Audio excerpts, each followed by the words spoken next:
Ih, sumpah jahat banget, sumpah. Gak bisa, kasihan. Inilah video yang sempat menghebohkan media sosial sejak Minggu 7 Maret lalu. Seorang pengguna Instagram memposting perilaku salah satu pengunjung Taman Safari Indonesia yang melemparkan botol plastik ke mulut kudanil. Berdasarkan informasi dari akun tersebut, pengemudi mobil yang berada di depannya melemparkan botol plastik ke mulut kudanil sambil melintas. Pelapor yang berada di belakang pelaku pun kemudian melaporkan peristiwa ini ke pihak pengelola. Hari ini pelaku kembali mendatangi Taman Safari untuk memberikan klarifikasi dan meminta maaf. Pelaku adalah seorang nenek berusia 64 tahun asal Cicalengka, Bandung, Jawa Barat. Ia mengakui perbuatannya dan meminta maaf pada pihak Taman Safari. Saya pelaku, saya buang sampah itu enggak sengaja. Enggak sengaja? Enggak, saya minta maaf sekali. Disangka ibu itu bukan mulut? Iya, darah lagi itu. Oh, karena nggak kelihatan? Saya lempar, minta maaf sekali. Akibat perbuatannya, pihak Taman Safari telah melaporkan kejadian ini pada Polres Bogor. Polisi pun membawa pelaku ke Mapolres untuk menjalani pemeriksaan. Sementara itu, menurut dokter dari pihak Taman Safari, satwa yang diberi nama Ari dengan jenis kelamin perempuan kondisinya baik. Jadi pada saat ini satwa ini kondisinya sedang sehat-sehat saja, ya. Kami observasi terus sepanjang hari. Nafsu makannya juga bagus, minum bagus, kegiatan berkembangnya juga tidak ada masalah. Kemarin juga kita lihat kotoran dan defekasinya juga kotoran normal, artinya kotoran dari rumput-rumputan. Kita tidak menemukan adanya kotoran-kotoran yang dari benda asing ataupun dari benda yang tidak tercemar. Pihak Taman Safari mengimbau kepada para pengunjung untuk ikut menjaga satwa dan berharap kejadian ini adalah yang terakhir.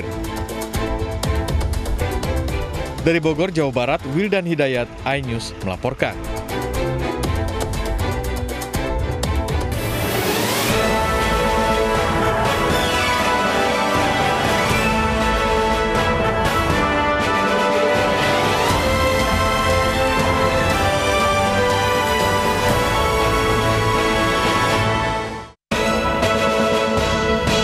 Temui Presiden Jokowi, tim pengawal peristiwa pembunuhan 6 laskar FPI mencari keadilan.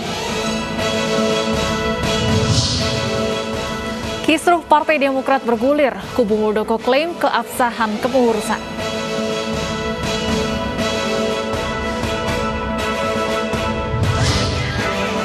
Polda Banten kembali menangkap 9 anggota geng motor All Star yang videonya viral memblokade lampu merah.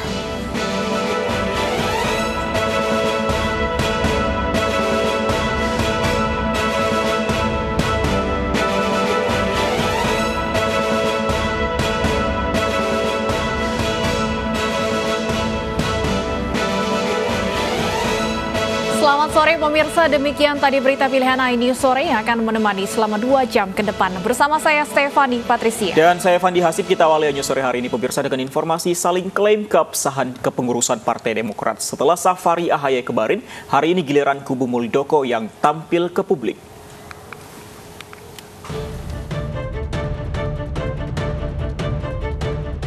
Kubu Partai Demokrat yang memilih Muldoko sebagai ketua umum mengklaim kongres luar biasa yang digelarnya di Jumat kemarin di Deli Serdang, Sumatera Utara adalah forum yang sah. Sehingga penunjukan kepala kantor staf presiden Muldoko sebagai ketua umum juga sah. Kubu Demokrat versi KLB menunjukkan ada ART yang telah dibentuknya dari hasil kongres. Menurut Demokrat kubu Muldoko, KLB telah digelar dengan mekanisme yang benar dan demokratis karena tidak memerlukan persetujuan dari Majelis Tinggi Partai. Sementara menurut Menteri Hukum dan HAM Yasona Lauli, dirinya belum menerima laporan atau penyerahan hasil KLB dari kubu Muldoko, sehingga masih menganggap perseteruan yang terjadi adalah konflik internal Partai Demokrat. Tim Liputan iNews melaporkan.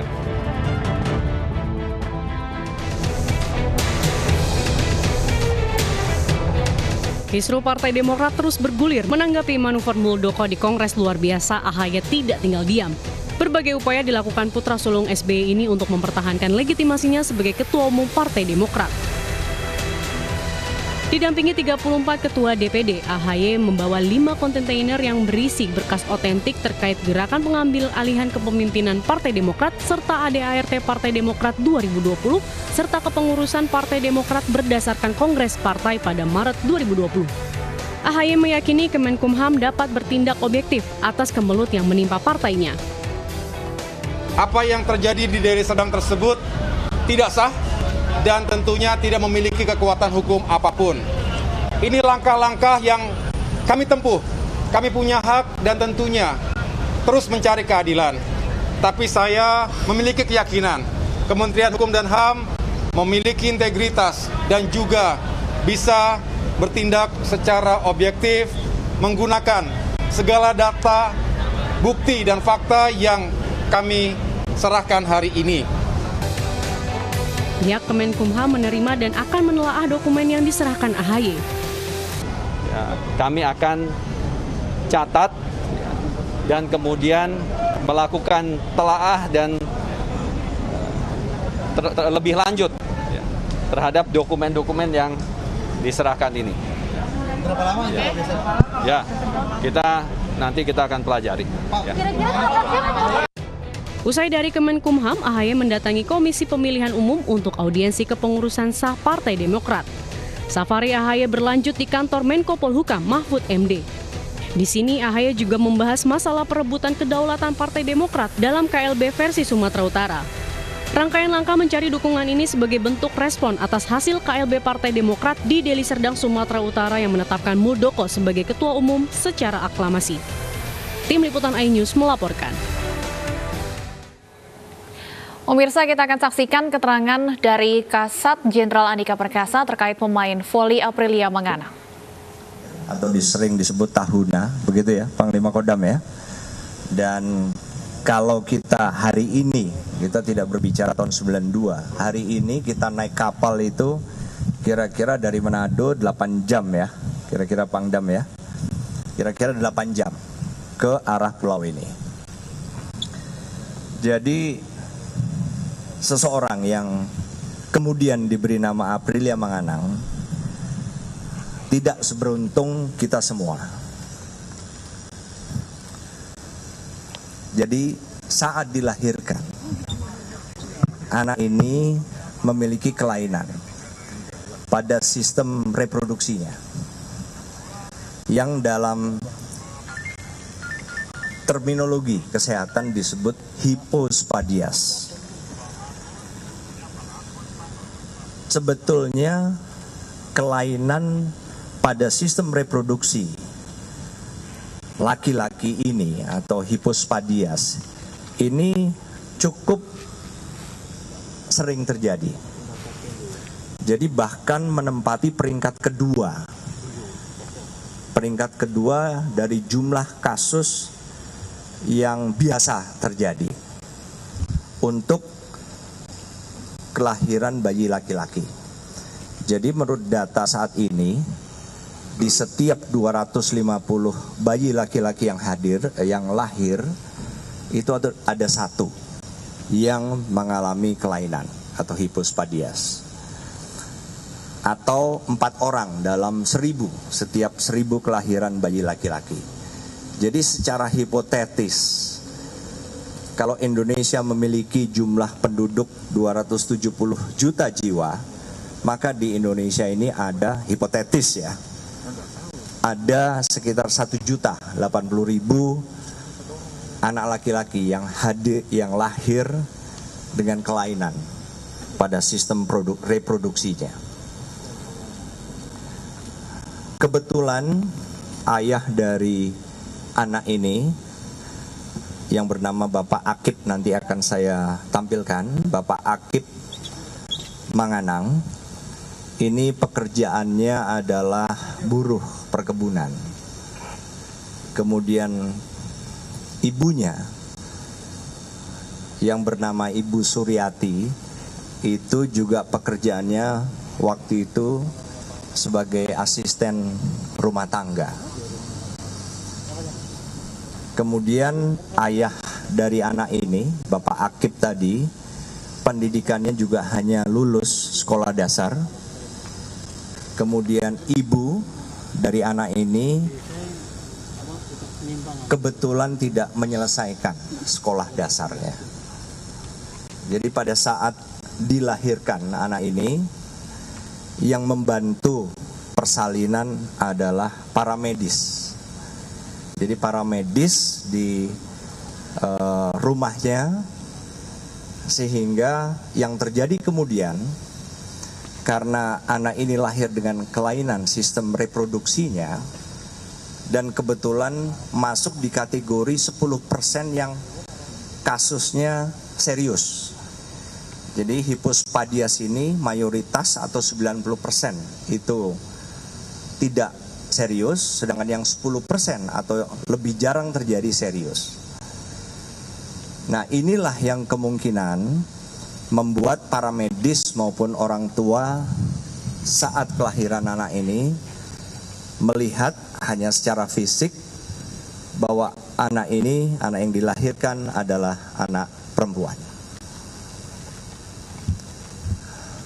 Kondisi ini terus berlangsung sampai dengan Aprilia Manganang sekolah dasar SMP di Tahuna, kemudian pindah SMA ke Manado, kemudian sampai akhirnya tahun 2016 Angkatan Darat melihat prestasi dari anak ini. Itulah kenapa pada saat itu Angkatan Darat memutuskan untuk merekrut Aprilia Manganang dalam satu program rekrutmen khusus, ya, khusus bintara yang berprestasi. Dan Aprilia termasuk salah satu yang direkrut menjadi bintara TNI Angkatan Darat. Nah, kemudian dalam perkembangannya kami melihat, ya, secara kebetulan kami melihat dan mengamati termasuk komandan satuannya yaitu Panglima Kodam di Manado melihat dan melakukan pemeriksaan, dan itu dilakukan pada tanggal 3 Februari yang lalu. Dari hasil pemeriksaan di Manado dengan keterbatasan rumah sakit di Manado sana, rumah sakit Angkatan Darat Walter Monginsidi, akhirnya saya memutuskan untuk memanggil Sersan Manganang ke Jakarta. Saya panggil, kemudian saya intinya ingin membantu apa yang bisa kami bantu. Karena apa? Karena seperti yang rekan-rekan lihat tadi, jadi seperti yang rekan-rekan lihat di sini, Sersan Aprilia ini diklaim sebagai seorang wanita atau memiliki akte kelahiran seorang wanita, tetapi penampilan fisiknya juga tidak seperti wanita lainnya. Jadi saya berkonsultasi, menawarkan apa yang bisa kami bantu untuk dia. Akhirnya Sersan Manganang rupanya menyambut dengan sangat excited. Karena apa? Rupanya inilah yang ditunggu-tunggu. Sehingga saya hadirkan tim dari RSPAD lengkap yang tadi sudah saya sebutkan spesialisasinya, bidangnya. Kemudian kita lakukan pemeriksaan secara lengkap di RSPAD dengan menggunakan seluruh fasilitas kesehatan yang kami punya. Dari hasil pemeriksaan itu, nanti kalau ada rekan-rekan yang ingin menanyakan lebih spesifik, bisa dijawab oleh tim dokter kami. Ternyata bahwa dilihat dari pemeriksaan urologi, ternyata bahwa Sersan Manganang lebih memiliki organ-organ jenis kelamin laki-laki, dan bahkan tidak ada organ-organ internal jenis kelamin wanita. Kemudian pemeriksaan hormonalnya pun begitu. hormonalnya normal, hormon testosteronnya juga diukur, sehingga secara faktual dan ilmiah kita bisa meyakini bahwa Sersan Manganang lebih memiliki hormonal yang masuk dalam kategori normal laki-laki. Kemudian pemeriksaan radiologi juga dengan MRI juga menyatakan hal yang sama. Nah, sehingga kami sampaikan hasil pemeriksaan lengkap ini kepada Sersan Manganang dan apa yang bisa dilakukan. Jadi memang yang diperlukan karena kasusnya tadi adalah hipospadias yang termasuk serius, sehingga harus dilakukan namanya corrective surgery atau operasi korektif sebanyak 2 kali. Sersan Manganang sudah menjalani corrective surgery yang pertama, nanti secara umum hasilnya baik dan kita bisa tampilkan ya. Coba kita lihat sama-sama.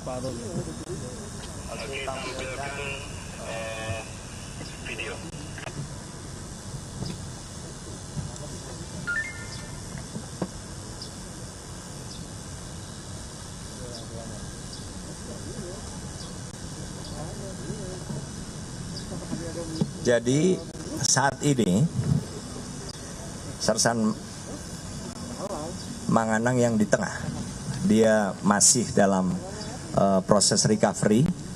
Operasi sudah selesai dan berjalan sesuai rencana, sesuai juga proses recovery-nya juga bagus. Tetapi masih belum bisa keluar dari rumah sakit. Coba boleh juga kita zoom in supaya kelihatan wajahnya ya. Nah, coba zoom in wajah.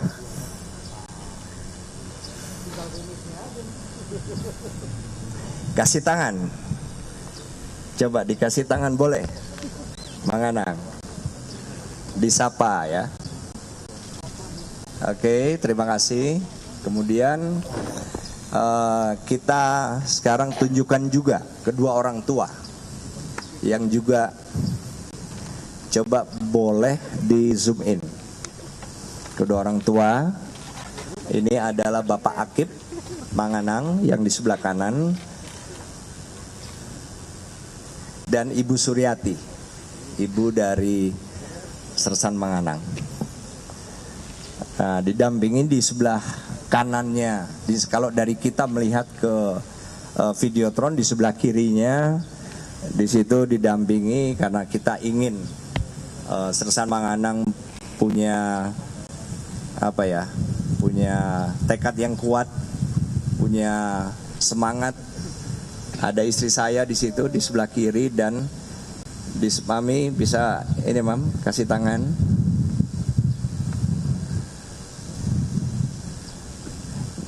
Kurang dengar ya. Oke, terus di sebelah kirinya adalah Wakil Kepala RSPAD Mayor Jenderal TNI Dr. Lukman dan tim. Oke, tetap sekarang video itu, jadi semuanya supaya kelihatan di frame. Nah, pertanyaannya adalah bagaimana selanjutnya? Selanjutnya Manganang begitu masuk ke dalam jajaran TNI Angkatan Darat, dia menjadi bintara di komunitas ajudan jenderal. Jadi saya akan dengan kondisi ini, maka saya...